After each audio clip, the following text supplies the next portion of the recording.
जय गुरुदेव, जय गुरुदेव।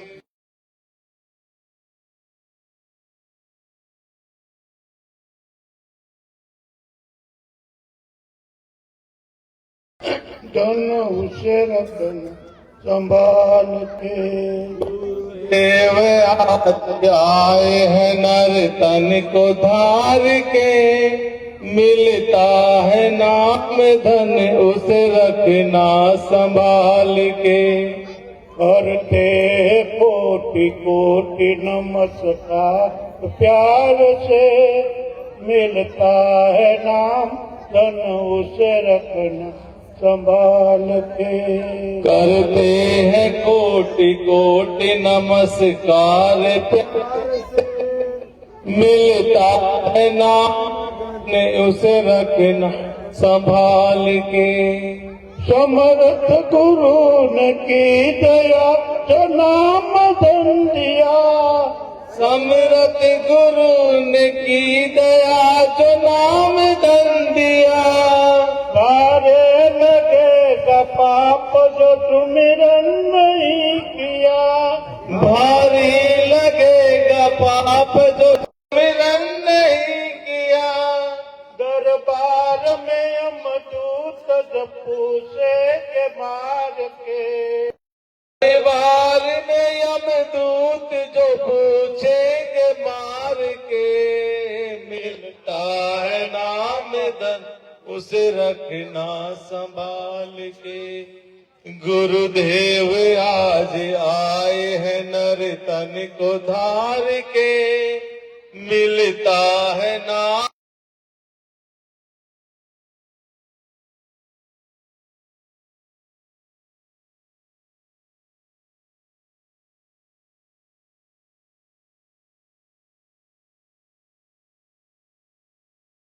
के लिए। निज आत्मा के हित में कुछ काम न किया, आत्मा के हित में कुछ काम न किया। जाना पड़े नरकों में जब श्वासें गुजार के, जाना पड़े नरकों में जब श्वासें गुजार के, मिलता है नाम धन उसे रखना संभाल के। गुरुदेव आज आए हैं नर तन को धार के, मिलता है नाम धन उसे रखना संभाल के। अभी बचा समय शरण गुरु के चला जा, अभी बचा समय शरण गुरु की चला जा। जुगती बता दे तुझे वो रोज किए जा, जुगती बता दे तुझे वो रोज किए जा। चरणों में मुक्ति मोक्ष है दाता दयाल के, चरणों में मुक्ति मोक्ष है दाता दयाल के। मिलता है नाम धन उसे रखना संभाल के। गुरुदेव आज आए हैं नर तन को धार के, मिलता है नाम धन उसे रखना संभाल के। उनके बड़े भाग्य जो गुरु शरण आ गए, उनके हैं बड़े भाग्य जो गुरु शरण आ गए। सुमिरन भजन हो जान की तरकीब पा गए, सुमिरन भजन और ध्यान की तरकीब पा गए। हर पाल अर्ज कर रहा सबसे पुकार सॉलो रोल लेके आया है। हर पाल अर्ज कर रहा सबसे पुकार के, मिलता है नाम धन उसे रखना संभाल के। गुरुदेव आज आए हैं नर तन को धार के, मिलता है नाम उसे रखना संभाल के। जय गुरुदेव, जय जय गुरुदेव।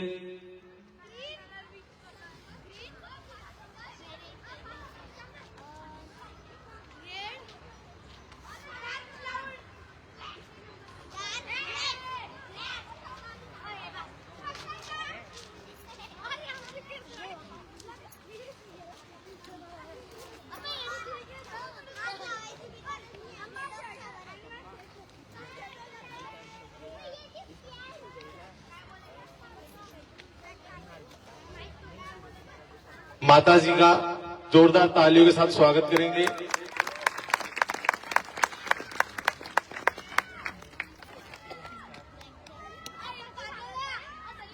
जय जय गुरुदेव, जय जय गुरुदेव। जोरदार तालियों के साथ स्वागत करेंगे।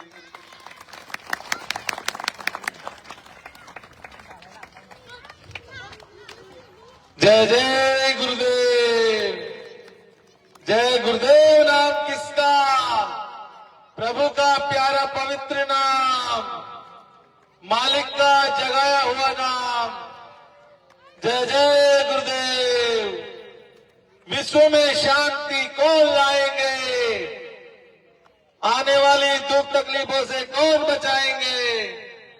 ये नाम नहीं इंसान का, ये नाम नहीं इंसान का। जय जय गुरुदेव।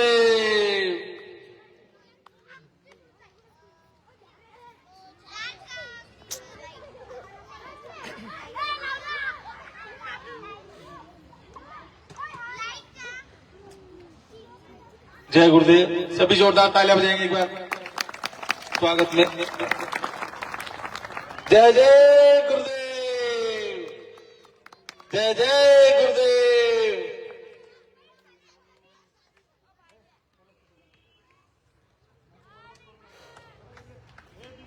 जय जय गुरुदेव, जय गुरुदेव। नाम किसका?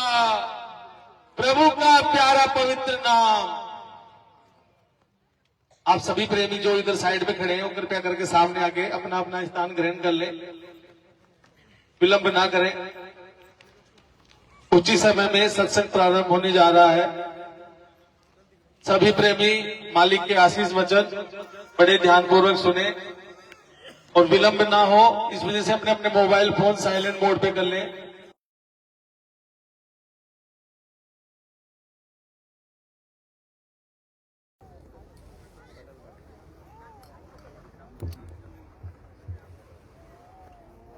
जय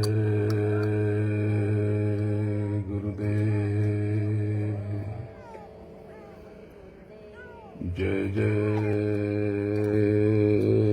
गुरुदेव। जय गुरुदेव नाम किसका?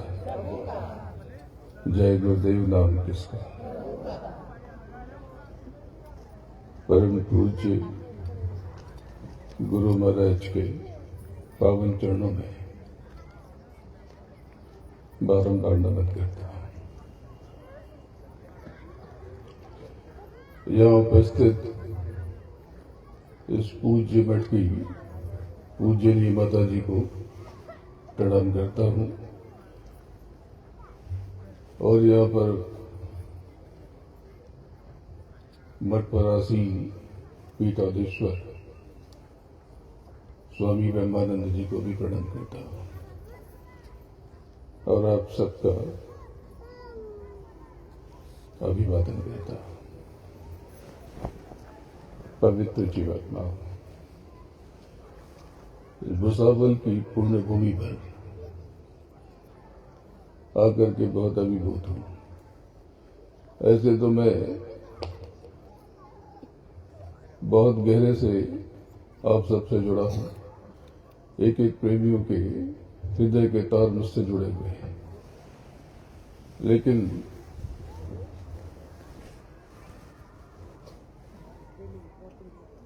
हर महीने 2 महीने पे ये इच्छा तो थी कि आप सबके पास आऊं, लेकिन यहाँ पर पुनः आने का अवसर 2 बरस के बाद आया है। इसके लिए मुझे खेद है। प्रयास करूंगा कि साल में कम से कम 2 बार आपके पास कुछ समय व्यतीत करूं और आपको अंतर यात्रा पर ले चलूं। ये जो प्रांगण है ये बहुत अनूठा है। ये दत्त गिरनारी मठ ये उस परंपरा का निर्वहन करता है जो बहुत ऊंची है और मैंने कई बार सत्संग में इस मार्ग का भेद थोड़ा थोड़ा सा बताया है। ये राजराजेश्वरी श्री विद्या की उपासना का केंद्र है। आपको मैंने बताया है कि ये स्थूल संसार जल, पृथ्वी, अग्नि, वायु, आकाश से बना हुआ है, लेकिन इस पर एक चादर चढ़ी हुई, एक खोल जो कि देह का हिस्सा नहीं है, अंतःकरण यानी मन, बुद्धि, चित्त और अहंकार, और एक और चादर जो देह का हिस्सा नहीं है, सत्य, रजस और तमस। और पांचों तत्वों की 5-5 प्रकृतियां, यानी 25 प्रकृतियां, इनका आवरण। इस देह में अंतःकरण कहाँ है? यहां पर है, यहां पर है, यहां पर है, या यहां पर है। ये भेद बिरलों को पता है। ये अंतःकरण, ये ललाट का हिस्सा देखो, यहां से जहां तक, इसके त्वचा से जरा सा ऊपर एक पारदर्शी ये चक्र स्थापित है। इसी में मन है, बुद्धि है, चित्त है और अहंकार है। इनको नियंत्रण में करने के लिए ही बहुत से संप्रदाय, बहुत से मार्ग, बहुत से पथ यहाँ पर भस्म लगाते हैं। भस्म लगाने से एक चुनचुनाहट सी होती है और इतने से ही अंतःकरण यानी मन, बुद्धि, चित्त और अहंकार काबू में आ जाते हैं। शरीर के 7 चक्रों में ये चक्र आज्ञा चक्र कहलाता है। हालांकि सबसे ऊपर का चक्र सहस्रार है, लेकिन इसे आज्ञा चक्र क्यों कहते हैं? आज्ञा चक्र इसलिए कहते हैं कि अगर ये चक्र सक्रिय हो गया तो आप वो हो जाओगे जो जिसको स्वामी कहते हैं, जिसको मालिक कहते हैं। यानी आप जो आज्ञा दोगे वो पूरी हो जाएगी। तो आप कहोगे अभी भी हम तो मालिक हैं अपने, अपनी मन मर्जी के, जो मर्जी आए वो करते हैं। नहीं, आप मालिक नहीं हो, आप इंद्रियों के गुलाम हो। आपकी इंद्रियां कहती हैं कि मुझे प्यास लगी है तो पीते हो, कहती है कि मुझे भूख लगी है तो खाते हो। इंद्रियां कहती है कि मुझे ये करना है तो वो करते हो, ऐसा करना है तो ऐसा करते हो, वैसा करना है तो वैसा करते हो। और इंद्रियां कहती हैं कि अभी इच्छा नहीं है तो कहते हो कि मन नहीं है। तो आप मालिक नहीं हो, आप गुलाम हो। जब ये चक्र सक्रिय हो जाता है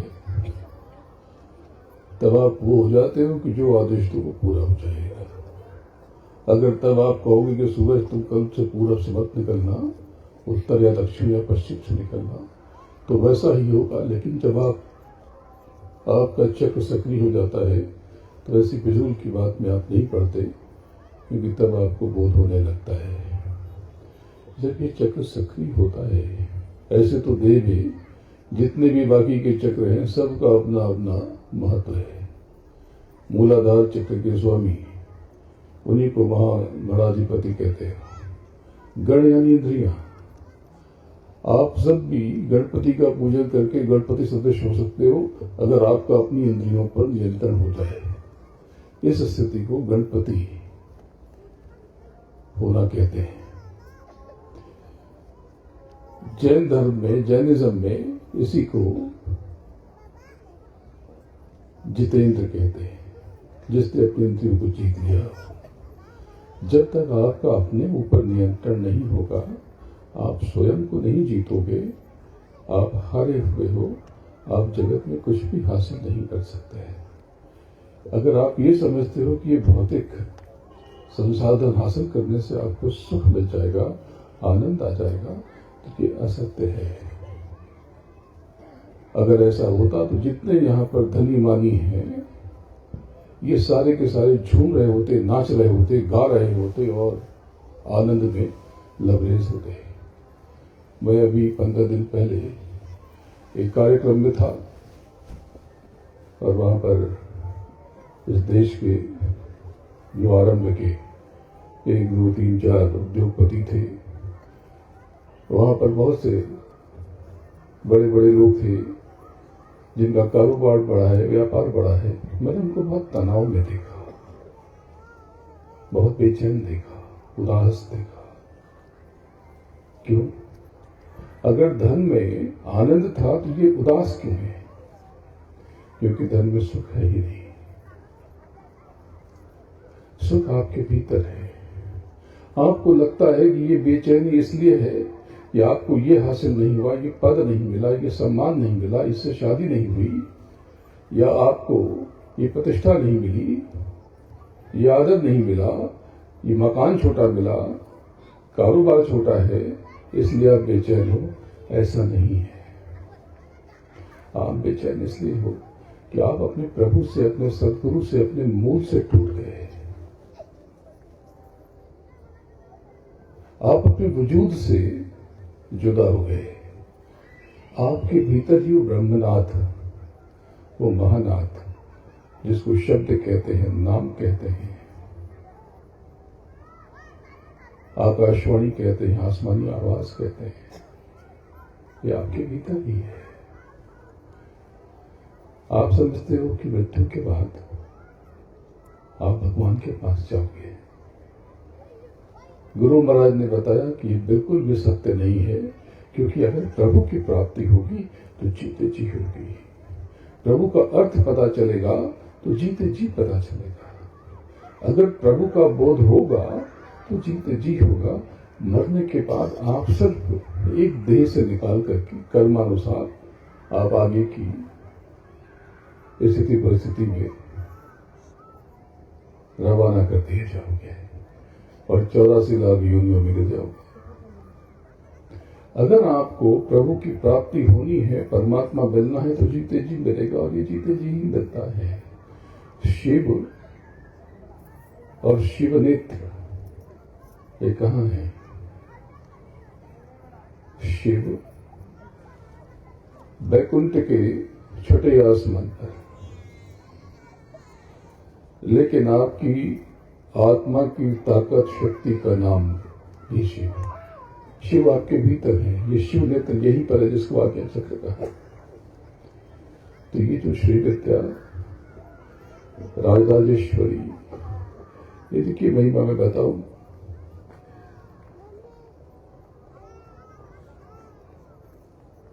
जब आप इस स्थूल जगत से आप तीजे तिल पे पहुंचते हो, वहीं पर मिलोनी गांठ लगी हुई जड़ और चेतन की। और जब तक ये गांठ लगी हुई, जड़ यानी जल, पृथ्वी, अग्नि, वायु, आकाश, और सत्वगुण, रजोगुण और तमोगुण, इसकी गांठ लगी हुई बहुत मजबूत। ये कहाँ लगी हुई? जिस स्थान के लगी हुई उसको तीजा तिल कहते हैं, उसी को नैवेद्य कहते हैं, उसी को नारियल, सुपारी, पुंगी फल कहते हैं, और उसी को मधुबन कहते हैं, उसी को कुंजगनी कहते हैं। वहीं पर रास होता है आत्मा और परमात्मा का।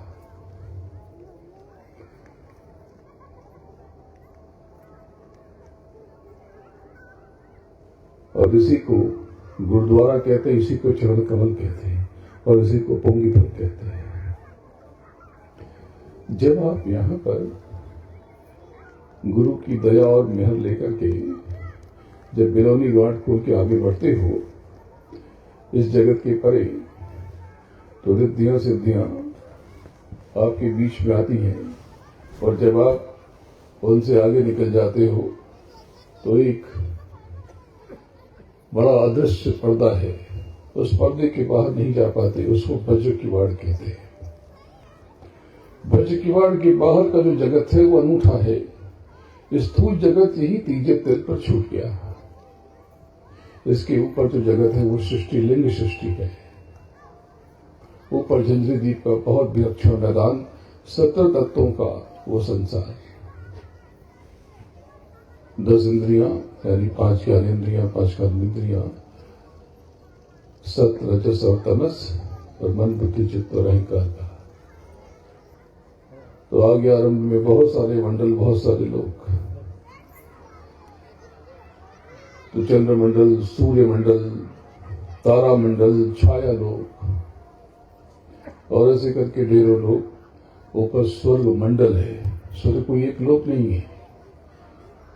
स्वर्ग में जिसको आप स्वर्ग कहते हो वो अमरावती, वो इंद्र का दरबार जहां पर है। पूरे स्वर्ग मंडल में जो शब्द की धार बह रही वो है क्लींकार। क्लीं। इतना नशा, इतना चैन, इतना सुख, ये आप चिपक जाते हो। इसी में बहुत सारे लोग हैं। इसमें यक्षों का लोग, गंधर्वों का लोग, पवियों का लोग, बहुत सारे लोग हैं। जिनको गंधर्व कहते हैं इनको गातु भी कहते हैं। ये जो गीत संगीत की विधा, इसमें जो पारंगत लोग होते हैं, जब तक गंधर्वों की दया नहीं होती वो पारंगत नहीं होते। गंधर्वों का जो शीर्ष पुरुष है वो चित्ररथ है। इतना ही नहीं, जो बड़ी बड़ी दवाएं बनती हैं, इस पर जो शोध होते हैं, ये सब भी गंधर्वों के हाथ में है। जो बड़े बड़े हथियार बनते हैं, इनका जो शोध है ये भी गंधर्वों के हाथ में है। ऐसा नहीं कि गंधर्व सिखाते हैं। गीत संगीत से लेकर के तकनीक और विज्ञान, ये सब के स्वामी गंधर्व हैं।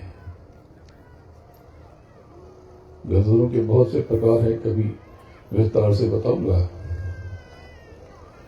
यही पर यक्षों का लोक है। ये जो जगत में चमकीले पदार्थ है ना, जिसको आप सोना कहते हो, चांदी कहते हो, कीमती चीजें कहते हो, इनके स्वामी स्वामी यक्ष यक्षिणियां हैं। इनका सवेरा रात को 8 बजे होता है।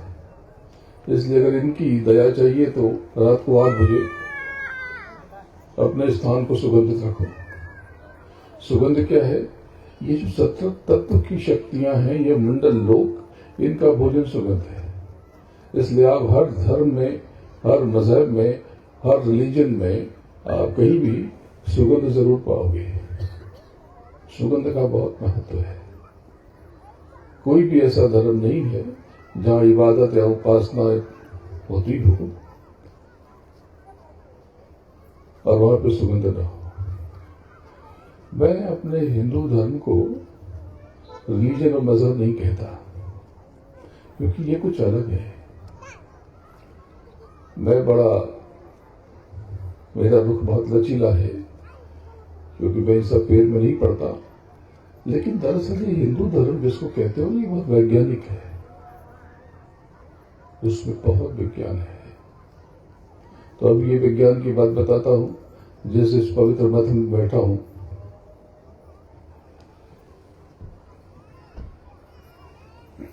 तो जब ऊपर चढ़ते हो, स्वर्ग मंडल से ऊपर निकल के, तो उसके पहले नीचे धर्मराय का मंडल। धर्मराय के मंडल में बहुत से लोग, उसमें एक लोक में धर्मराय स्वयं रहते हैं और उनकी शक्तियां रहती हैं। ये जो चित्रगुप्त है, कोई व्यक्ति नहीं बैठा। जैसे आप एटीएम में जाते हो पैसा निकालने, तो कोई व्यक्ति बैठा नहीं है कि आपने 500 रुपए निकाला और आपके खाते में 500 लड़ गए। एक व्यवस्था है। चित्रगुप्त वो व्यवस्था है जिसके पास आपके सारे गुप्त कारनामों के चित्र हैं। आप ये मत समझना कि आपने कोई उल्टा सीधा कर्म किया तो बच के निकल गए। कर्म ये मत समझ लेना कि पूजा पाठ से धुल जाता है। आप नया कर्म करते हो, ये अलग बात है, लेकिन जो आपने उल्टा कर्म किया है वो बिना भोगे मिटता नहीं है। ये कर्म भोग है। इसलिए कर्मों को लेकर बहुत सजग रहना। भूल से भी आपसे कोई गलती न हो, इसका ध्यान रखना। किसी का हृदय न दुखे। जब भी बनना, किसी के होठों की हंसी बनना, किसी के हृदय का सुकून और चैन बनना, किसी के आंसू बनना। नहीं तो उसके आंसुओं में, उसके आंसुओं के सैलाब में तो बह जाओगे। गुरु महाराज ने कहा कि उन्होंने नाम की कमाई कराई और उन्होंने कहा कि आप जो नाम की कमाई कर रहे नहीं कर रहे ये अलग बात है, ये जो खाने पीने में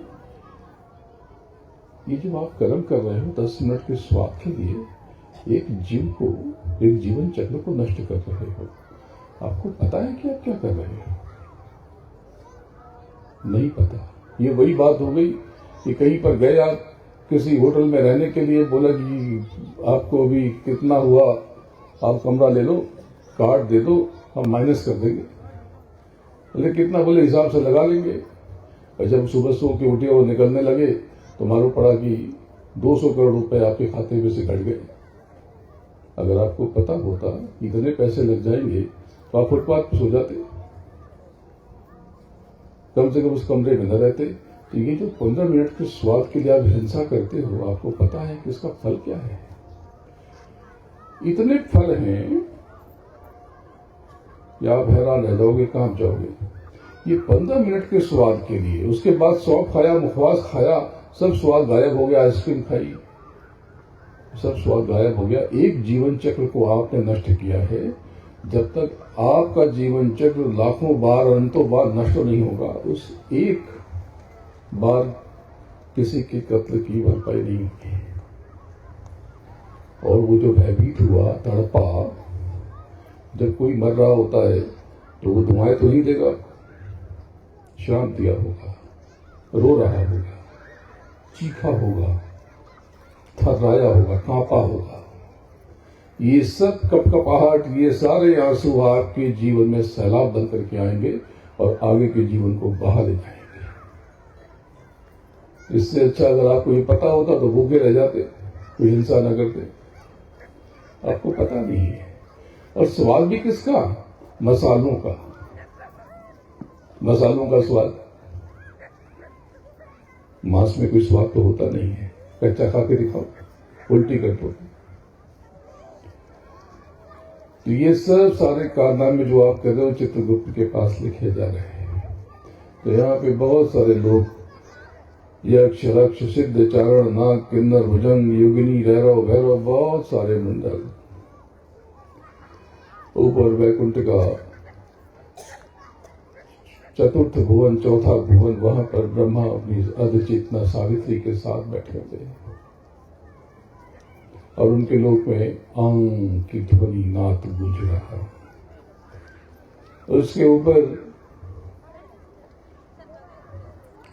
विष्णु का लोक पंचम आकाश में, विष्णु अपनी अर्ध चेतना के लक्ष्मी के साथ वहां पर बैठे हुए वो साधना में रत है। और वहां पर जितनी सूरतें हैं सब विष्णु, ब्रह्मा के लोक में जितनी सूरतें हैं, आत्मा है, सब ब्रह्मा। ब्रह्मा भी उस परमेश्वर की साधना में लीन है।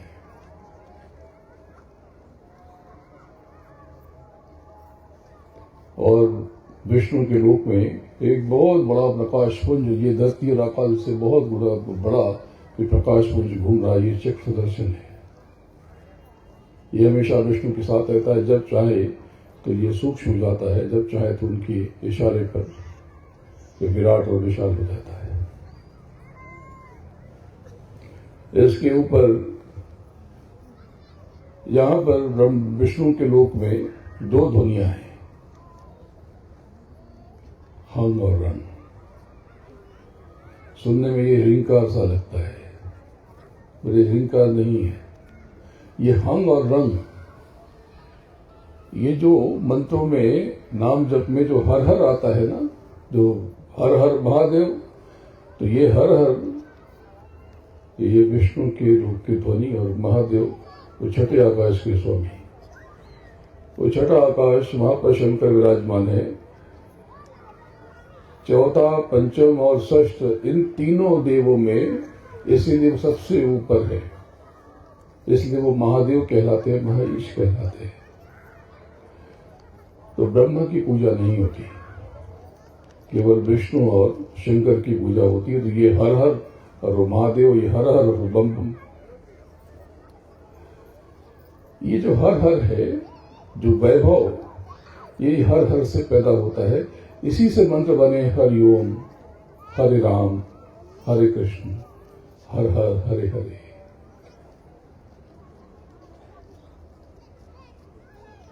और इसके ऊपर छठे खंड में महाईश विराजमान है।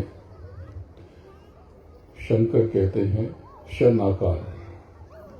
लोग ये समझते हैं कि केवल ब्रह्मा ही उत्पत्ति करते हैं। ब्रह्मा केवल पिंडज की उत्पत्ति करते हैं। इस स्थूल संसार में केवल पिंडज की उत्पत्ति ब्रह्मा करते हैं। अंडज की उत्पत्ति सातवें आसमान पर बैठी हुई माता रानी करती है, अंडज और जल के जीवों की। और उत्मज की उत्पत्ति विष्णु करते हैं। और स्थावर जो स्थिर है, पेड़ पौधे पहाड़, इनकी उत्पत्ति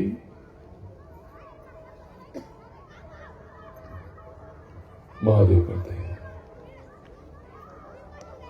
तो महादेव विनाश नहीं करते। महादेव उनको कहेंगे कि ये लॉर्ड ऑफ रिक्रिएशन, पुनर्रचना की स्वामी है। और ब्रह्मा विष्णु महेश में महेश का वो स्थान बहुत ऊंचा है। वहां पर ऊपर वो अंतर में कैलाश है। ये बाहर कैलाश, लेकिन वो छठे आसमान में कैलाश। उस कैलाश को जाने का रास्ता यहां पर है, दोनों आंखों के मध्य से। यही शिव नेत्र है और इसी के द्वारा आप उस कैलाश पर पहुंच सकते हैं। वहां पर बहुत परम आनंद, वहां सारे शिव के गण झूम रहे। रूहानियत की ऐसी हवा चल रही जिसका क्या वर्णन किया जाए। वहां पर महादेव महाईश अपनी अर्ध चेतना गौरी के साथ अपने पिता की उपासना में लीन है। और वहां पर जितनी भी चेतनाएं हैं, आत्माएं हैं, सुरते हैं, सब शंकर, सब शंकर। यानी आप जिसको पूजोगे आप वही हो जाओगे। अगर आप ब्रह्मा को पूजोगे तो ब्रह्मा हो जाओगे, विष्णु को पूजोगे तो विष्णु हो जाओगे, शिव को पूजोगे तो शिव हो जाओगे, और भूत प्रेत पिशाच की उपासना करोगे तो भूत प्रेत पिशाच हो जाओगे। और जगदम्बा को पूजोगे, राजराजेश्वरी को पूजोगे तो सप्तम आकाश में पहुंच जाओगे और जगदम्बा हो जाओगे। जगदम्बा का रूप बहुत अद्भुत है, बहुत विलक्षण है। ये माता रानी है। ये समय पुरुष, यानी इनको ईश्वर कहते हो। उन्होंने जब खुद को सिकोड़ा और छोड़ा तो हुंग बीज प्रकट हुआ और उसमें शक्ति और शक्ति प्रकट हुई। ये शक्ति है। ये निचली रचना की सारी कमान इनके हाथ में है और इन्होंने स्वयं से ये 3 पुत्रों को प्रकट किया। इस्लाम में इनका वर्णन आता है। इनको नासूत, मलकूत और जबरूत कहते हैं। नासूत यानी वो कहते हैं कि जो रूहों को जिस्म में डालता है, हम उसको ब्रह्मा कहते हैं।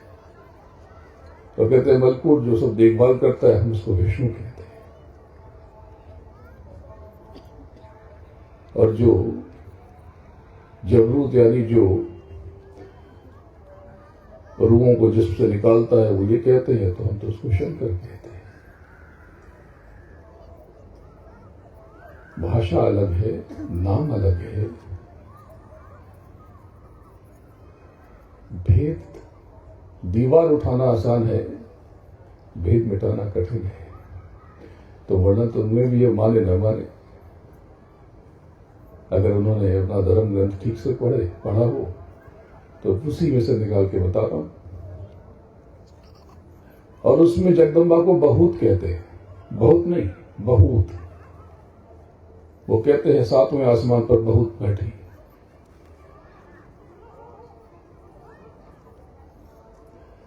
तो ये जो जगदम्बा 7वें आसमान पर, इसमें बहुत ऊंचे जो ऊपरी खंड है, जब आप वहां जाते हो तो वहां पे बड़ी विलक्षण ध्वनि नाद होता रहता है।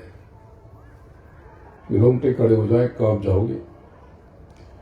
वहां से ऊपर पूरी कायनात दिखाई पड़ती है और प्रभु अनामिक तक की रचना वहां से दिखाई पड़ती है।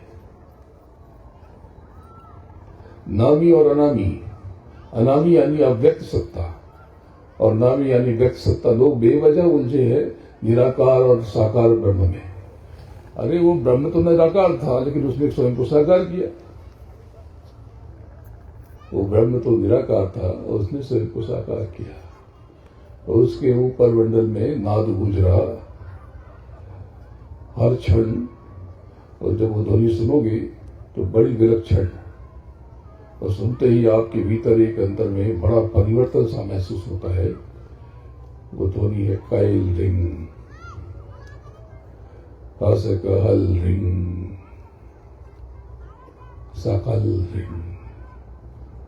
ये सिर्फ ये 3 बीज से ये पूरी व्यवस्था चल रही।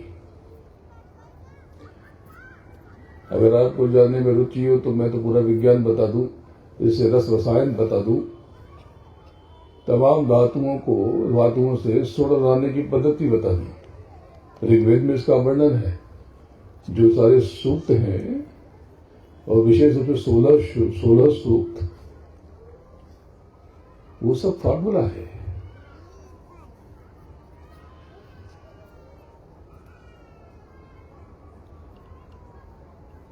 जो हिरण्यवर्णाम हरिणीम सुवर्ण राम चंद्राम हिरण्यम जागृत महावा, फार्मूला ही है। इसके 16 श्लोक स्वयं में वैज्ञानिक फार्मूला है।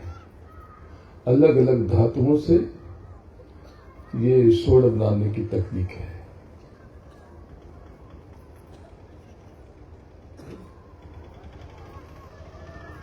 तो ऊपर जब आप उनके दर्शन करते हो राज राजेश्वरी के, तो आप कांप जाते हो। इनका मंडल ये भी बड़ा विलक्षण कमल दल,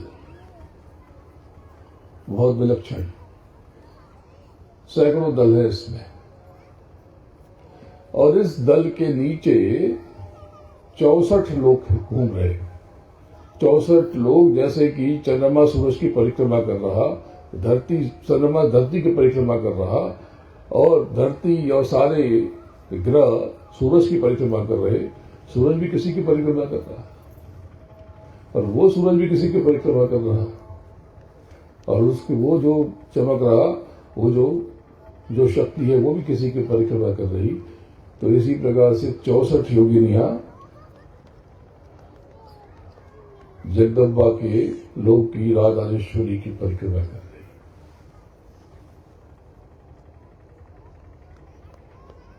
चौसठ योगिनियों के मंदिर हिंदुस्तान में थोड़े से हैं। क्योंकि काशी में मेरा जन्म हुआ तो वहां पर मैं जानता हूं उसके बारे में। वहां पर होली पर उनकी विशेष पूजा होती है। होली नहीं, धूली बंधन जिसको कहते हैं, धुरंडी। उस दिन लोग रंग खेलने के बाद में, या ये सब धूली बंधन का मतलब जानते हो क्या है? ये नश्वर शरीर है, ये सब धूल में मिल जाएगा, इसकी वंदना करो। यानी जीते जी मौत का अनुभव करो और उसमें रंग की तलाश करो। ये गिले शिकवे जो कहते हैं बुरा न मानो होली है, ये सारा भला बुरा क्या मानना, किसी को क्या बुरा समझना, एक दिन मिट्टी में तो मिलने वाले हैं। हर कोई अपने अपनी गाड़ी में, बस में, ट्रेन में सवार है, सबका स्टॉप आने वाला है। तो ये धूल ही बंधन। तो धूल में मिल जाने की वंदना के बाद पूरा बनारस उस 64 योगिनियों के मंदिर में दर्शन करने जाता है, जिसको 64टी कहते हैं। 64टी। तो बात यह है प्रेमियों कि मानव तन बहुत विलक्षण है। अगर आपने जीते जी प्रभु की प्राप्ति का यत्न नहीं किया तो बड़ा अनर्थ हो जाएगा। पहले कुछ भी नहीं था, हवा न पानी, राजा न रानी, बुढ़ापा जवानी, दादा न दादी, नाना न नानी, कुछ भी नहीं था। केवल एक अनामी। अनामी यानी अव्यक्त सत्ता। और इस अव्यक्त सत्ता ने, निराकार सत्ता ने ही, इस निराकार ब्रह्म ने ही स्वयं को साकार किया और अनामी से नामी हुए, अगम, अलग और सत्य के रूप में प्रकट हुए। इन्होंने खुद को साकार किया। इन्हीं को पूर्ण ब्रह्म कहते हैं, इन्हीं को इस्लाम में हक कहते हैं, इन्हीं को सिख धर्म में, सिखिज्म में अलग पुरुष यानी अलग पुरुष कहते हैं। अकाल पुरुष यानी अकाल पुरुष कहते हैं। और ये जहां पर बैठे हैं वो सचखंड है, अकाल तख्त है, पूर्ण ब्रह्म लोक है, अमरपुरी है। यही आपका धाम, आपका लोक। यहां पर आप सब अपने मालिक उस परम पुरुष पूर्ण धनी के साथ में आप आनंद से थे। फिर उसकी मौज हुई और शब्दों का विस्तार हुआ। वो परम पुरुष, वो भी शब्द स्वरूप है और आपकी आत्मा भी शब्द स्वरूप है, इसलिए दिखाई नहीं पड़ती। जब देह से निकलती है तो आपकी आत्मा क्यों नहीं दिखती? इसलिए नहीं दिखती कि वो शब्द स्वरूप है, नाम रूप है। इसीलिए तो कहते हैं कि कलयुग केवल नाम धारा, सुमिर सुमिर नर उतरे पार। सहज बनो, सरल बनो, निर्मल बनो, झूठे दंभ में मत पड़ो। ये नीचे आप कर्मों के विधान में बने हो। कर्म प्रधान विश्व रचि राखा, जो जस करहि सोहि तस्मा चाखा। ये तो यह है क्या, जिसको आप अपना घर कहते हो, सराय हैं जिसे नादा मुसाफिर, कभी दुनिया कभी घर बोलते। सराय से ज्यादा कुछ नहीं है। आज से 100 वर्षों के बाद आप तो छोड़ो, इस धरती पे दिखाई देने वाला कोई भी शख्स नहीं होगा। सब नए लोगों की जमात होगी। जो बच्चा आज पैदा हुआ, संभावना यही है कि वो भी ना हो। कोई रह गया तो अलग बात है, 100 साल 150 साल भी कोई रह जाए, योगी 200-500 साल रह जाए, कोई इक्का दुक्का कुछ रह जाए, कोई नहीं रहेगा। आप भी नहीं रहोगे। तो किस बात का गुरु करना? प्रभु की प्राप्ति के लिए प्रेम बहुत जरूरी है, समर्पण बहुत जरूरी है, बनावटी सरलता बहुत जरूरी है। जैसे हो वैसे हो, कोई दिक्कत नहीं। मैं यहां पे आया, माता जी और स्वामी जी की सरलता से मैं निश्शब्द हो गया, बहुत भावुक हो गया। देखो, कोई आडंबर नहीं, सहज सरल, जैसे थे वैसे मिलने चले आए, कोई बनावट नहीं। बहुत कम लोगों में ये खूबी होती है। तो मैं चाहता हूं कि आप सभी सहज बने, निर्मल बने, सरल बने। कोई गांठ मत बांधो, या आपका अपमान हुआ, आपको बुरा लगा, ये अकड़ दम्भ, इससे गर्दन खराब हो, अकड़ जाएगी और आप इस काल के जाल में जकड़ जाओगे। तो नाम की कमाई करो और देह के मिटने के पहले अपना काम कर लो। देखो, मैंने कई बार पहले भी बताया, 2024 में कह दिया था कि समय बड़ा विचित्र आएगा, और 2025 के शुरू में मैंने कह दिया था कि वायु दुर्घटना में बड़े लोगों की मौत होगी। पर अब देखो, 2026 के आरंभ में मैंने कह दिया था, 25 के आखिर में, जब मुंबई पे साकेत महायज्ञ हुआ था नवी मुंबई में, तो मैंने कह दिया था कि 2025 से 2026 और बुरा है, ये बहुत विचित्र होगा। और इससे अजीब समय आगे के 3-4 साल हैं। समुद्र में जल स्तर बढ़ता जाएगा और प्राकृतिक आपदाएं सर उठाएंगी। और चंडी ये देवी है, देवता है, जगदम्बा नहीं, ये चंडी जिनकी मैं बात कर रहा हूं, गुरु महाराज इनको चंडी नाम दिया। ये 30 अक्टूबर के बाद पूरे संसार को निहारेंगे और संसार थोड़ा हिलेगा डुलेगा। और उसके पहले भी बीच बीच में इन्होंने आंख दिखाई तो संसार कांपा, अभी भी आंख दिखा रही है तो संसार में तनाव हो गया। चंडी जून 2027 से मशाल लेकर संसार में निकल पड़ेगी और अगले 3-4 सालों में देश दुनिया का धन गायब कर देगी। धन की कमी हो जाएगी सबकी जेब में और ये जो बाजार है ये चरमरा जाएगा। तब आपको मेरी बात याद आएगी। बड़े बड़े चमकते सितारों का पतन हो जाएगा, उनका सितारा डूब जाएगा अचानक से। हैरान रह जाओगे ये क्या हो गया। ये बात मैं पहली बार नहीं कह रहा हूं, पहले भी कह चुका। अचानक से वो नाम और बेनिशान हो जाएंगे और आप चकित रह जाओगे और इस दरमियान नई नई शक्तियां उभरेंगी। 2027 से लेकर के 2030-32 तक पूरे संसार में विचित्र परिस्थितियां निर्मित होंगी। धन की कमी हो जाएगी। ये जो सोना चांदी बढ़ रहा, सोने में तेजी आ रही। सोना जब चंडी मशाल लेकर निकलेगी तो 28 या 29 या 30 या जाने का ये दराम हो जाएगा और ये प्रॉपर्टी के भाव अमुक जगह तो बहुत खराब हो जाएगी और जिसको शेयर बाजार कहते हैं इसमें बहुत बड़ी गिरावट आ जाएगी। लेकिन आप सब नाम की कमाई करते रहो, किसी झांसे में लोभ में मत पड़ो। एक बात को ध्यान रखो कि करण प्रधान विश्व रची राखा, जो जस कर रही सुई तस चाखा। उत्तम कर्म करो, सेवा खूब करो। आपके कर्म ही आपके प्रारब्ध को रचते हैं और गुरु महाराज पर, सदगुरु पर यकीन करते रहो। संसार में जो होना हो वो आपको कुछ भी नहीं होगा। आपको कुछ भी नहीं होगा। अपने सदगुरु पर, अपने गुरुओं पर भरोसा रखना।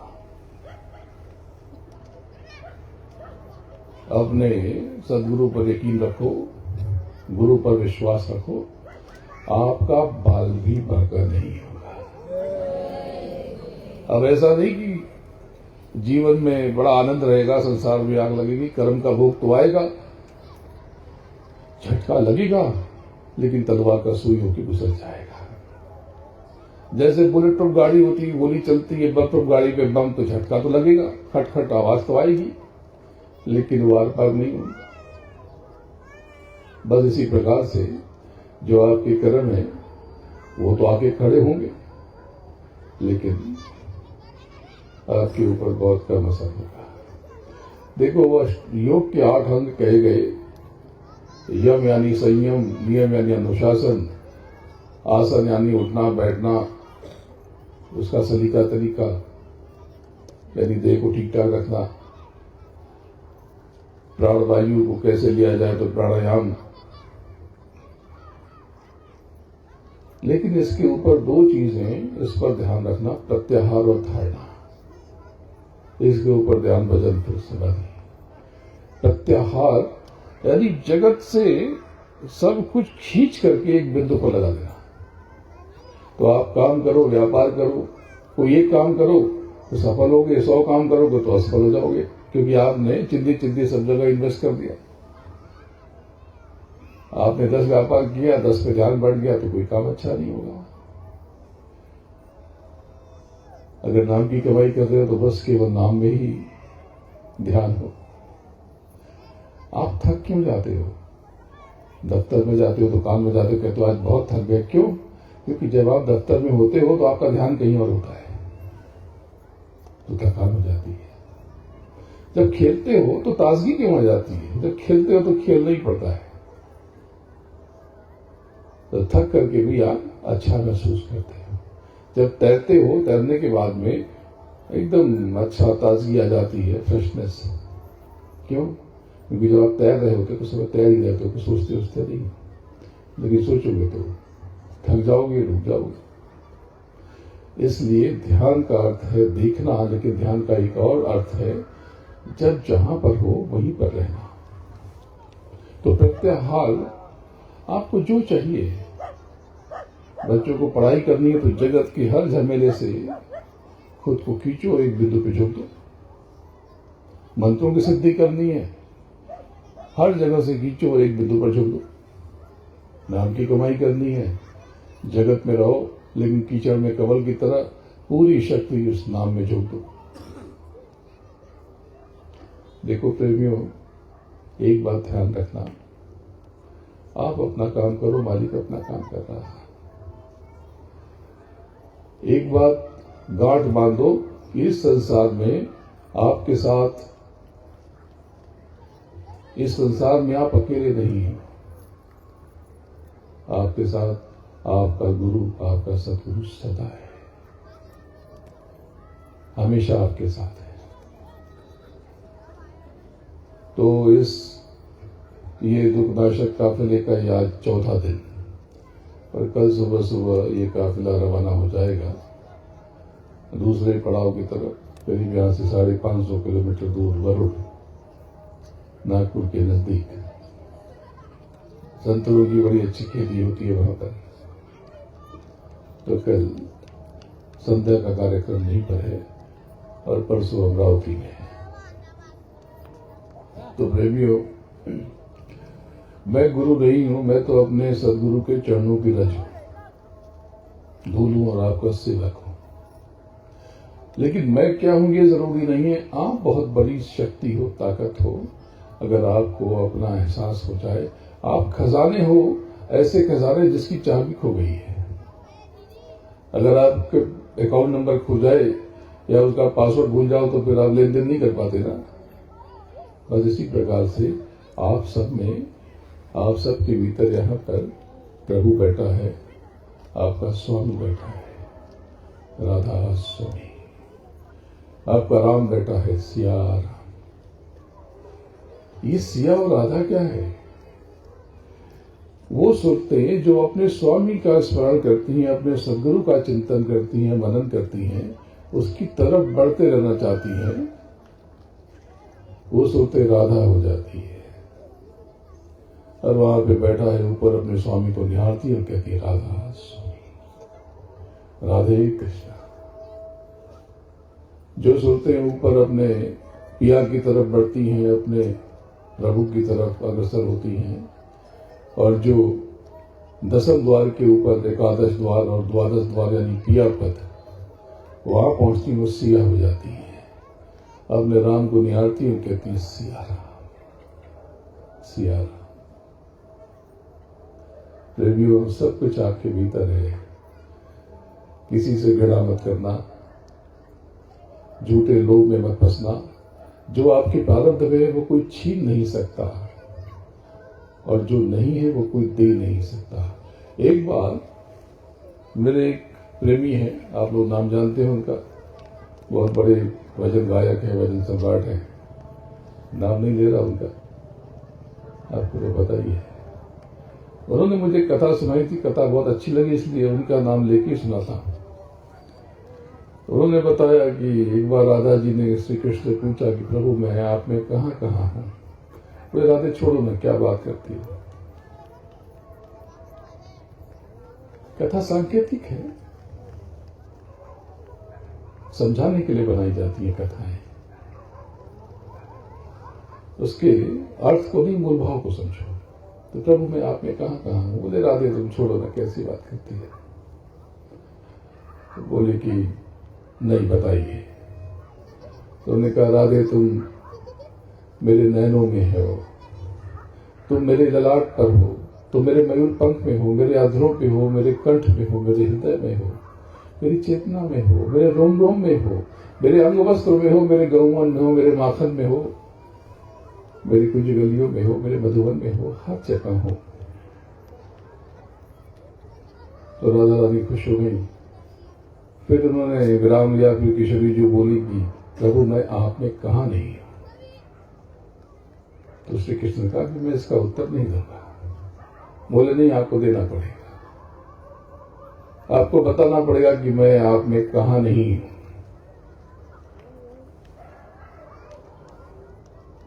तो उन्होंने कहा कि राधे तुम मेरे भाग्य में नहीं हो। बोले आप कैसी बात करते हो, आप तो साक्षात ब्रह्म हो। क्या आप मेरा भाग्य नहीं लिख सकते? बोले नहीं राधे, मनुष्य को अपना भाग्य स्वयं लिखना पड़ता है, और जो लिख दिया उसे भोगना पड़ता है। उसे मैं भी चाहूं तो बदल नहीं सकता, लेकिन एक पूरा गुरु, सच्चा गुरु, एक सदगुरु चाहे तो भाग्य का लिखा भी मिटा सकता है। तो अपने गुरु पर सदगुरु पर यकीन करना। यहाँ पर हमारे स्वामी जी की गुरु माता बैठी है, बहुत इनको नमन करता हूँ, आप सबको सादा नमन करता हूँ। कर्म से भयभीत होना, लोग कहते हैं कि गॉड फियरिंग, ये शब्द मुझे समझ में नहीं आता। बोले मैं क्यों भगवान से डरता हूं? क्यों? गॉड फियरिंग नहीं, कर्मा फियरिंग है। प्रभु से, भगवान से, नियम से, विधान से डरने की जरूरत नहीं है, आपको अपने कर्म से डरना है। और कर्म 3 प्रकार से होते हैं, काया से, वाणी से और विचारों से। ये मत समझना कि मैंने बहुत दान किया, पुण्य किए, खूब सेवा की, लेकिन थोड़ी गाली गलौज कर दूंगा तो माफ हो जाएगा। ये कर्म अलग है, वो कर्म अलग है, इसको अलग बोलना पड़ेगा, उसको अलग बोलना पड़ेगा। ये मत समझना कि मैंने तो केवल वाणी से बोला है, काया से किया तो अच्छा ही किया है, लेकिन उल्टा सोचा है, किसी को बुरा माना है, अंतर में जहर है, लेकिन किसी को कहा तो नहीं है। तो ध्यान रखना, ये भी कर्म है, इसको भी आपको बोलना पड़ेगा। मानसिक कर्म बहुत खतरनाक होते हैं, इसलिए देखो संसार में लोग पागल हो जाते हैं। पश्चिमी संसार में तो अधिकतर लोगों की मेंटल हेल्थ, मानसिक स्वास्थ्य खराब है। ये मानसिक कर्म भी बहुत बुरे होते हैं। किसी को बुरा मत समझो, आपको क्या पता कि कौन क्या है। इसकी चुगली, उसकी चुगली, इसकी बातें, उसकी बातें, यह आपके धन का नाश कर देता है, आपके स्वास्थ्य का नाश कर देता है। जांच कराओगे, तबीयत खराब रहेगी, डॉक्टर कहेगा बिल्कुल ठीक है, जांच में कुछ निकलेगा नहीं, धन भी जाएगा, स्वास्थ्य भी जाएगा, और सम्मान का भी नाश कर देता है, प्रतिष्ठा की हानि हो जाएगी। किसी के बारे में अनावश्यक चर्चा मत करो। अच्छा नहीं बोल सकते तो बुरा तो हरगिज मत बोलो। तो बुरे को बुरा ना कहें, कौन बुरा कौन भला आपने ठेका लिया है, आपको क्या पता है? ये आपका दृष्टिकोण है कि आप यहां बैठो तो वो गाड़ी जो है वो सामने दिखाई पड़ रही, लेकिन मेरे सामने जो बैठा उसके पीछे है, उसको नहीं दिखाई पड़ रही। मैं कहूंगा गाड़ी मेरे सामने है, ये कहेंगे कि मेरे पीछे कौन सच बोल रहा है। ये दृष्टिकोण है। तो किसी को बुरा भला समझने की भूल मत करना। बुरा न देखन, बुरा जो देखन मैं चला, बुरा न बेला कोई, अपने भीतर देखा तो गुस्सा बुरा न कोई। जब भी बोलो ऐसा बोलो कि आनंद आ जाए। विरोध के स्वर भी ऐसे हों कि सुनने वाला मंत्रमुग्ध होकर सुनता रहे, हिल न पाए, इतना अच्छा बोलो। ऐसी वाणी बोलिए मन का आपा खोए और शीतल करे और आप शीतल होए। तो कर्मों को लेकर सजग रहना। दूसरे के हक का एक दाना भी आपके पास आ गया तो सुदामा बना देगा। कथा मैंने कई बार सुनाई है, आप सबको पता है, स्कूल में पढ़ी है। उनकी पत्नी के नाम में ब्रह्म में कहीं वसुंधरा आता है, कहीं कुछ आता है, जो भी नाम हो। तो ये हमेशा पहले कहा करते थे अपने सखा के बारे में। उनकी पत्नी पहले तो जब नई नई शादी थी तो बड़ी प्रभावित हुई, लगा कि महाराज से मुलाकात होगी, लेकिन लगे ये तो खाली गप करते, गप हाँकते हैं, ये खाली फेंकते हैं, किसी महाराज को जानते नहीं है, खाली एकम फेंक करते हैं। एक दिन कोई बताने लगे कि जब ऐसे थे तो ऐसा हुआ तो वैसा हुआ। बोले कि ये फालतू की बात मत कीजिए, आप खाली झूठ बोलते। बोले मैं सच कह रहा। बोले सच कह रहे तो आपने मित्र के पास जाइए और अपना टुकड़ा बताइए। बोले मैं कुछ नहीं बता सकता। बोले कोई बात नहीं, मिल के आइए, अगर आपका सच्चा मित्र तो वो देख के खुद ही समझ जाएगा। उन्होंने मना कर दिया। पर जानते हो आप कि देवियों के आगे किसी की चलती नहीं है, तो उनकी भी नहीं चली। बड़े बेमन से तैयार हुए। तो जब निकलने लगे तो उनकी देवी जी ने कहा कि खाली हाथ जाओगे। मित्र क्या? बोले क्या लेके जाऊं? तो महाराज है। बोले इतना भी सलीका नहीं है, तरीका नहीं है, व्यवहार नहीं पता, खाली हाथ नहीं जाते। बोले लेकिन मेरे पास है क्या? बोले है नहीं है, या आपने विचार क्यों नहीं किया? आपको विचार तो करना चाहिए। बोले अच्छा बताओ, गलती हो गई। तो अंदर गई तो कथा में आता है कि चावल तो कोई खाने की चीज नहीं, चूड़ा वड़ा पोहा हुआ होगा, कुछ जो भी नाश्ता बनता हो, वो एक मुट्ठी। तो फिलहाल समझने के लिए चावल ही समझ लो। एक मुट्ठी चावल निकाला, थोड़े से कुछ दाने और थे तो वो भी पोटली में बांध के दे दिया। अब ये पहुंचे चलते चलते थक करके, तो एक तो कृष्काए थे, गरीबी थी, खाने का ठिकाना नहीं था, रंग ढल गया था, शरीर ढल गई थी, देह जर्जर हो गई थी, कपड़े कटे फटे तो थे। वहां पहुंचे तो जो चौकीदार थे द्वारपाल, चुनवट हो यहां से, बोले मैं मिलने आया हूं, महाराज से मिलना है। तो हंसा जोर से। बोले बढ़िया है, महाराज से मिलना है। बोले मुझे भी, मैं ही महाराज हूं, बताओ क्या काम है? बोले अरे भाई मैं कह रहा हूं मुझे महाराज से मिलना। बोले कौन हो तुम? बोले मैं उनका दोस्त हूं, मित्र हूं मैं उनका। बोले फालतू की बात करते हैं, बड़े आए हैं मित्र। चलट तो कहासुनी होने लगी। वर्णन है कि बहुत कहासुनी हुई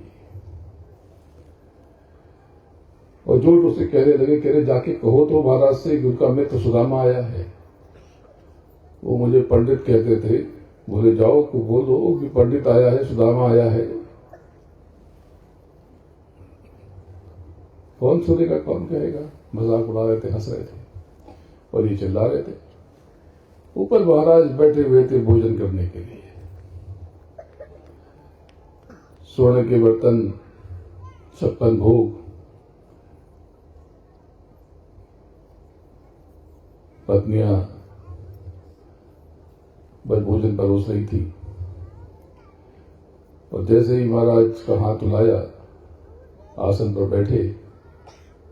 अब आसन था कि डाइनिंग टेबल था, जो भी रहा हो, उस समय की जो भी परंपरा रही, भाषा भी ये नहीं रही, लेकिन सांकेतिक है, बात को, मर्म को समझना है। मैंने इसलिए कहा कि कहां बैठे, किसी के मन में आया कि कहां बैठे थे डाइनिंग टेबल पे, तो इसलिए मैंने डाइनिंग टेबल का नाम लिया। तो बाहर से शोर सुनाई पड़ा। मैंने कहा क्या हो रहा है? तो उनका जो भी सिक्योरिटी ऑफिसर होगा, बोले 1 मिनट में चेक करके आता हूं सर।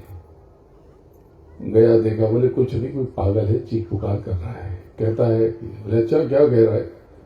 बस हाथ वो धुला, प्रणाम कर रहे थे भोजन को। एक भाकरी, चपाती, रोटी जो भी उसको तोड़ा और जो भी भोजन जो भी लपेटा पेटा, भाजी दाल। बोले वो कह रहा आपका मित्र है। तो वही झगड़ा हो रहा है। वो चिल्ला क्या रहा है ये? बोला जोर जोर से बार बार कर रहा है कि जाओ महाराज को कह दो कि उनका मित्र सुदामा आया है। महाराज का देवाला ऐसे मुंह पे जा रहा था, वो कांप गए। देवाला नीचे चोट के थाली में गिर गया और वो जो सुरक्षाकर्मी तक कांप गया। रानियां भौचक हो गई। महाराज ने, प्रभु ने विराम दिया और उन्हें छलांग लगाई अचानक से, और दौड़ते दौड़ते 6-6, 5-5 सीढ़ियां कूदते कूदते नीचे पहुंचे। सारे उनके सुरक्षा अधिकारी कांप उठे, सिहर उठे, ये क्या हुआ? और नीचे पहुंचे तो इधर सुदामा, इधर पीट करके उनका सुरक्षा कर्मी खड़ा है, द्वारपाल जिससे बहस हो रही है, और पीछे महाराज ऐसे अवाक होकर देख रहे हैं। सुदामा भी चुप, उनका मुंह खुला रह गया और महाराज ऐसे देख रहे हैं। सुरक्षा कर्मी को कुछ पता नहीं। बोला क्या हो गया तुमको, मुंह खोल के खड़े हो गए? तो देखिए महाराज की आंख से आंसू गिरने लगे। सुदामा भी कांप उठे उनका भी गला भर गया। महाराज ने ऐसे हाथ फैलाया, सुदामा ने भी ऐसे हाथ फैलाया। शोषाकर्मी को कुछ समझ न आया और महाराज श्री कृष्ण ने जोर से धक्का दिया। वो 6 फुट दूर जाके गिरा और जाके सुदामा का आलिंगन कर लिया। कथा है कि बहुत देर तक रोते रहे। मूल कथा ये नहीं, मूल कथा इसके बाद है, जिसके लिए मैंने आपको ये प्रसंग सुनाया। सब लोग रो पड़े, रानियां भी ऊपर रो पड़ी, लेकर के आए, पैर धुलवाया, हस्त प्रक्षालन किया, चेहरे पे धूल जमी थी, कपड़े से साफ किया।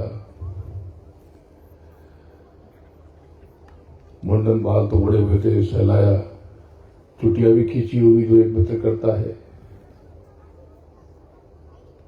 बोले सुदामा ये क्या हाल बना रखा है तुमने? बोले कुछ नहीं। बोले ये क्या छुपा क्या रहे हो? बोले कुछ नहीं। अरे भाभी ने कुछ भेजे कि खाली हाथ आए हो? अब वो शर्माए क्योंकि यह महल, चमक दमक, सोने के बर्तन, वहां का वैभव उन्होंने कभी सोचा ही नहीं था कि वैभव क्या होता है। उन्होंने कहा कुछ नहीं। तो महाराज गंभीर हो गए। बोले सुदामा तुम्हारी इसी आदत ने तुम्हें भिखारी बना दिया, लाओ।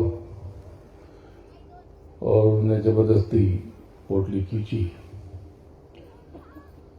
उसमें वो 1 मुट्ठी चावल जो उन्होंने आश्रम में कृष्ण के हिस्से का चुराया था, यानी गुरु माँ ने 1-1 मुट्ठी नाश्ता दोनों को दिया था, पोहा या अनाज जो भी कह लो।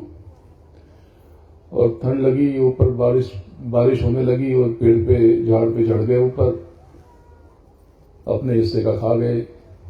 भूख कम न हुई ब्राह्मण देवता की, तो धीरे से कृष्ण का भी खाने लगे। तो कृष्ण ने पूछा क्या खा रहे हो? बोले कुछ नहीं, ठंड से मेरे दांत बज रहे। कृष्ण तो तभी समझ गए थे, उदास हो गए थे। बोले कि ये कलम की जाल में फंस गया, करम प्रधान विश्व रक्षा का। बोले चलो बाद में देखेंगे। श्री कृष्ण ने खाया, 1 मुट्ठी चबा चबा के खाया, गंभीर होकर के खाया। उनकी आंख में आंसू आने लगे कि सुदामा ये 1 मुट्ठी चावल तुम्हारी बर्बादी का सबब थे, ये तुमने हक मारा था। ये 1 मुट्ठी वो चावल थे जिसने सुदामा को, एक योग्य ब्राह्मण को, रंक बना दिया दूसरे के हक का। लेकिन उनकी धर्मपत्नी ने जब 1 मुट्ठी चावल दिया तो थोड़ा सा नीचे से और दे दिया, तो वो 4, 8, 10 दाने वो अतिरिक्त, उसको कृष्ण ने बहुत रस लेकर के खाया। उसके बाद शाल वाल उड़ाया, मिठाई नमकीन जो भी दिया होगा दिया और रथ में बिठा दिया। तो बड़े उदास हुए कि महाराज ने तो कुछ दिया ही नहीं। उन्होंने कहा हम तो जानते थे कि बड़े लोग ऐसे ही होते हैं। मैं कह रहा था अपनी देवी जी से, पर वो मानी नहीं, खाली दिखावे के है सब। सारे रिश्ते नाते में तो दिखावे की है। उदास बोले ये 1 डब्बा मिठाई लेके करूंगा क्या, ये काजू बादाम पिस्ता लेके करूंगा क्या? बोले चलो अब तो संघर्ष करना है। तो रास्ते पे चले, रथ में बिठा दिया। तो उन्होंने कहा कि पता? बोले मुझे पता, आपका पता है, महाराज ने बता दिया है। बोले महाराज को कैसे पता? बोले वो तो अंतर्यामी है। तो सही रास्ते पे लेके जा रहा था, तो जो उनके गांव का रास्ता है उसमें घूमे, तो आगे जाके सब बदला सा लगा। बड़ी सुंदर क्यारियां, बड़े सुंदर फव्वारे, और जहां उनका घर था घर गायब, और वहां पे महल खड़ा है, छोटा सा सुंदर सा कोठी हवेली जैसी। बड़े परेशान, बोले कि यही हुआ करता था। बोले कि जरा रथ घुमाओ। अब लोग गलत गली में आ गए, गलत गांव में आ गए। बोले नहीं, ये आपका यही गांव है, ये आपका घर है। बोले अरे मैं कह रहा हूं, मैं रहता हूं, बकवास करते हो। तभी उनकी पत्नी घर से बाहर निकली, बच्चे बाहर निकले, सजे सवरे, सोना चांदी पहने हुए, हैरान रह गए। बोले ये क्या है? तो अंतर में प्रभु प्रकट हुए। उन्हें कहा, सुदामा, ये तुमने जो 4 दाने मुझे अतिरिक्त दे दिए, ये उसका फल है। और तुम्हारी जो गरीबी मिटी, तो तुमने अपना कर्जा चुकाया, उसका फल है। तो प्रेमियों, किसी के हक का एक दाना भी आपके पास ना आए, नहीं तो आगे जाकर के निपटाना पड़ेगा। सेवा खूब करो, और ध्यान रखना, कोई आपका धन खा जाए तो उदास मत होना। आपका कोई कुछ खा नहीं सकता, और कोई आपका अपमान कर दे तो चिंता मत करना। मैं बार बार बताता हूं कि आपका अपमान तो सिर्फ आपके कर्मों से होगा, मेरा अपमान मेरे कर्मों से होगा। कोई मेरा अपमान या सम्मान नहीं कर सकता। मेरा अपमान सम्मान, आपका अपमान सम्मान आपके कर्मों में नहीं थे। अपने कर्म पर नियंत्रण रखो, स्वयं पर भरोसा रखो, अपने सद्गुरु पर भरोसा रखो। कोई चिंता मत करो। कोई आपको नीचा दिखा दे, आपको भला बुरा कह दे, तो मुस्कुरा करके उसे माफ कर देना, उसके लिए प्रार्थना करना, उसे बद्दुआ भी मत देना। बद्दुआ दोगे तो नए कर्मों के भागी बनोगे, क्योंकि वो तो अपने आप कर्मों के जाल में फंस गया, कर्म करते ही।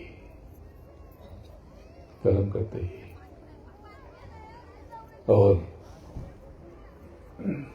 तो बात यह है कि अगर मैं उसके लिए प्रार्थना करता हूं, तो क्या उसकी प्रार्थना उस पापी को लगेगी जिसने मेरा अपमान किया है?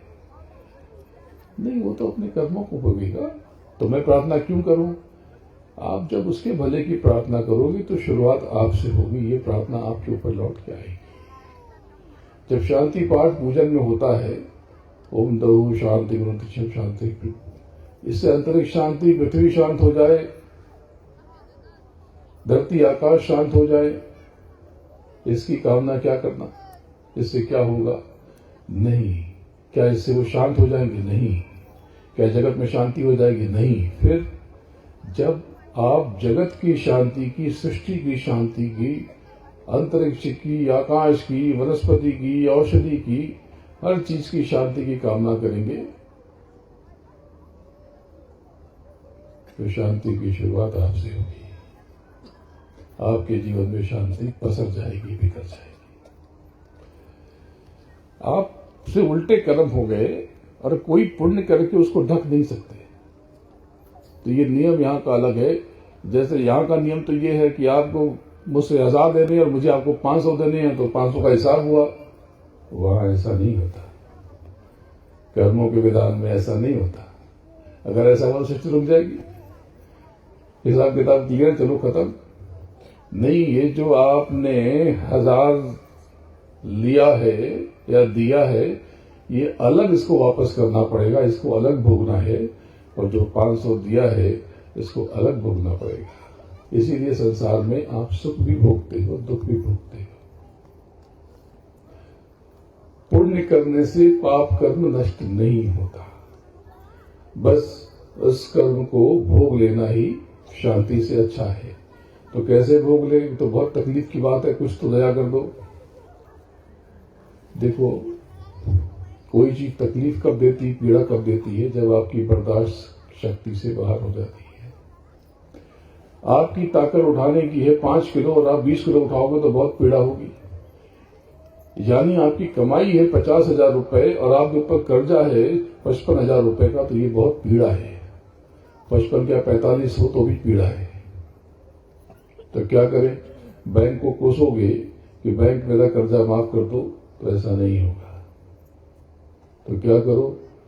अपने गुरु की, सदगुरु की दया में लेकर के अपनी क्षमता में विस्तार करो, उसकी दया लेकर के अपनी योग्यता में विस्तार करो, अपनी कमाई बढ़ा लो, उसको 10 लाख कर लो, 50 लाख कर लो। जब आपकी कमाई 5, 10, 20 लाख, 50 लाख हो जाएगी, तो ये 50,000 चुपचाप चुक जाएगा, तो पता भी नहीं चलेगा। इसीलिए कहते हैं कि गुरु की दया ले लो।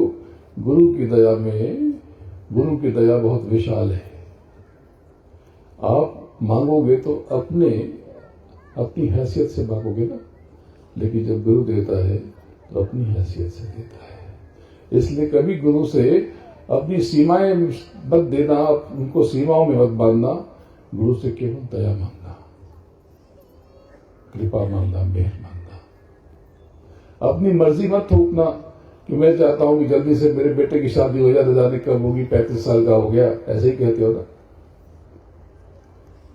अरे बच्चा अभी 10वीं में फेल हो गया, बार बार फेल होगा तो कैसे चलेगा, हम तो मुंह दिखाने के काबिल नहीं रहे। मतलब सब खुद ही आपने बता दिया।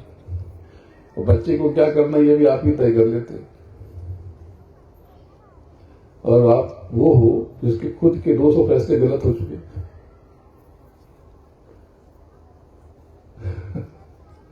खुद के 200 फैसले गलत हो चुके हैं और फिर भी अपना नियंत्रण चाहते हो कि हमारा बच्चा क्या करेगा, हमारी पत्नी क्या करेगी, हमारे माँ बाप क्या करेंगे, ये हम तय करेंगे। हमको ज्यादा पता है। यही बच्चे सीखते हैं और बाद में फिर आपको सिखाएंगे तो आपको बुरा लगेगा। सहज हो जाओ, कुछ भी मत थोपो। और जब गुरु के पास आते हो तो उसके ऊपर छोड़ दो। वो जो करेगा वो उत्तम है। तू जिलाए तो जीव, मारे तो मर जा।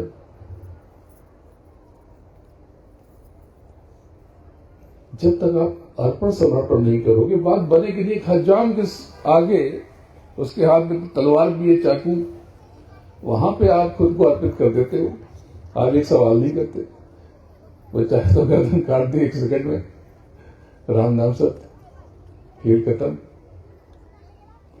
आप एक स्टील के कैप्सूल में, लोखंड के कैप्सूल में खुद को घुसा देते हो, जिसको फ्लाइट कहते हो।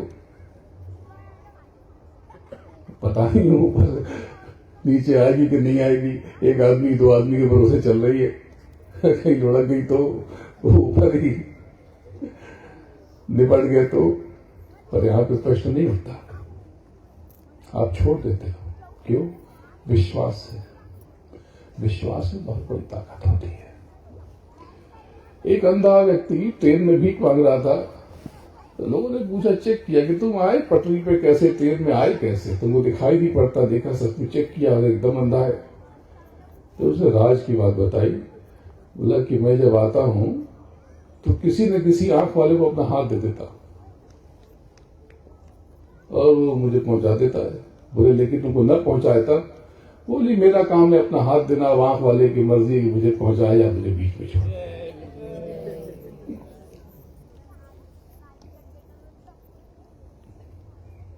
बोलो जय गुरुदेव।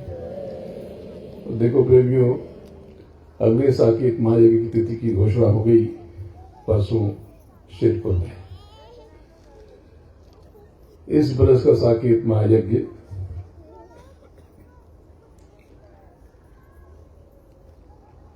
14 दिसंबर से 24 दिसंबर, यही तारीख है ना? अब सर यही है ना? 14 दिसंबर से 24 दिसंबर की मध्य होगा 11 दिनों का एकादश दिवस। बहुत विलक्षण यज्ञ होगा। और स्थान नवी तो नवी मुंबई ही मान लो। कुछ और अगर समय जिस स्थान में बदलाव होता है तो आपको बताया जाएगा, लेकिन आपको नवी मुंबई ही आना है। और मैं आपको भी आमंत्रण देता हूं। बड़ा अद्भुत यज्ञ हर बरस हम लोग करते हैं, तो व्यक्तिगत रूप से आपसे संपर्क स्थापित करूंगा। लेकिन आपको अभी से 14 दिसंबर से 24 दिसंबर का निमंत्रण मैं देता हूं, तो आप सब तैयारी में लग जाओ। और यहाँ पर दवा बन गई, आप ही लोगों ने बनाई है, थोड़े से लोगों ने मिलकर, तो लाओ जरा दवा। ये इस बार के यज्ञ की विभूति है, तो सब पता है आपको। तो इसको शक्कर में मिला करके अपने घर में, खेती में, दुकान दफ्तर में एक एक दाना डालना है। और ये देह के लिए है कि कोई विकार हो जाए। कितने बड़े बड़े चमत्कार इससे होते हैं आपको तो पता ही है। तो फिर भी जो नए लोग हैं उनको बता दो कि कोई परेशानी आ जाए, रात को 2 बजे भी तकलीफ हो जाए तो विचलित मत होना, बड़ी श्रद्धा से विभूति को निकालो। ये ऐसे अद्भुत महाकुंड में विभूति का निर्माण हुआ है। सब दुनिया भर के रस रसायन, न जाने कितने प्रकार की, गिनती में भी नहीं। पहले तो गणना बताया करता था, लेकिन इस बार संख्या भी पता नहीं। तरह तरह के रसीले पदार्थ, न जाने कितने कमल के पुष्प, दूसरे कनेर के पुष्प और नाना प्रकार के पुष्प, जाने कितने बेल फल और बेल पत्र, और जाने कितने अनगिनत कई ट्रक भर के नारियल, और दूसरे रसीले पर तो गन्ने और तमाम हिमालय की औषधियाँ, इनसे ये दवा तैयार हुई। इसमें गुरु महाराज की मौज है, दया है, सदगुरु की मेहर है। जब कभी आपको कोई कष्ट हो जाए, पीड़ा हो जाए, रात को 2 बजे तबीयत खराब हो जाए, तो इसको सर पे लगा लेना, और अगर उससे आराम न मिले उसको स्पर्श करके जिह्वा पर स्पर्श कर लेना। कुछ कण चले जाए, गर्म पानी पी लेना उसके बाद। तो जब तक आपको इलाज नहीं मिलता आपकी सवाल हो जाएगी। और कोई अड़चन आ जाए, कोई कानूनी दिक्कत या पारिवारिक कलेश या किसी प्रकार का, तो ये इस्तेमाल कर लेना और इसको शक्कर में मिला के घर में छिड़क देना। तो देखो, एक औषधि है लौंग। लौंग जब दांत का दर्द होता है तो उसको इस्तेमाल करते, उसका तेल लगाते हैं, तो उससे क्या होता है, दर्द कुछ समय के लिए खत्म हो जाता है। कुछ समय के लिए क्यों? क्योंकि जो क्लोव है यानी लौंग, इसका अंग्रेजी नाम है क्लोव, इसकी तासीर क्या है, ये लोकल एनेस्थीसिया है। ये कमाल की दवा है। इसे हमेशा जेब में रखा करो। कभी गले में खराश हो जाए, कभी गुस्सा आ जाए, कभी कुछ और बेचैनी हो जाए, तो ये हर प्रकार की चीज में ये काम करती है। मुंह में रख लो, खाना नहीं, चबाना नहीं, खाली गाल में दबा लो। और जब घर में तनाव हो जाए या कोई लगे कि घर में कोई दिक्कत हो गई, किसी की नकारात्मक दृष्टि पड़ गई या कोई और परेशानी आ गई, तो कपूर के ऊपर लौंग रख करके जलाने से, ये कपूर तो बहुत कमाल की, ये सिर्फ धर्म से कोई लेना देना नहीं है, कोई न तंत्र है न मंत्र है। कपूर यानी कैम्फर, ये कुछ गंदगी होती है जो दिखती है, जो आप झाड़ू से साफ करते हो, लेकिन कुछ कालिक होती है जो आपके अंतर्मन से निकलती है। कुछ गंदगी भीतर से निकलती है, वो दिखाई नहीं पड़ती, विजिबल नहीं है। ये कपूर उसकी सफाई करता है। जैसे गाड़ी में कपूर का कोल रखते हैं, क्यों? क्योंकि जो गीले बारिश के पैर लगते हैं जूते चप्पल से, जो गीलापन होता है उससे छोटे छोटे कीड़े पैदा होते हैं, या उससे जो बदबू आती है, ये कपूर उसको सोख लेता है। कपूर वो सब गंदगी सोख लेता है जो दिखाई नहीं पड़ती है। इसलिए इसको हमने स्थान दिया पूजन में कि कर्पूर गौरम करुणावतारम संसारसारम तच्छेदारम।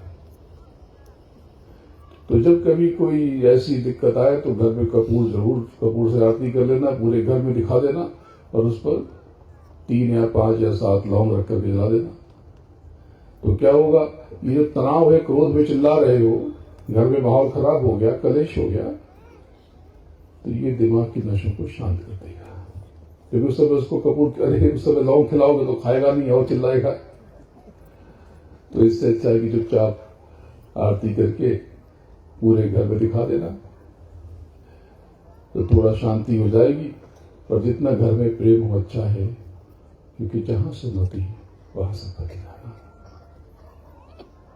और जहां कुमति वहां विपत्ति है। तो इसका ध्यान रखना, सेवा खूब करो। आप सबके पास आके गदगद हूं। कल ये काफिला आगे बढ़ जाएगा, और ये काफिला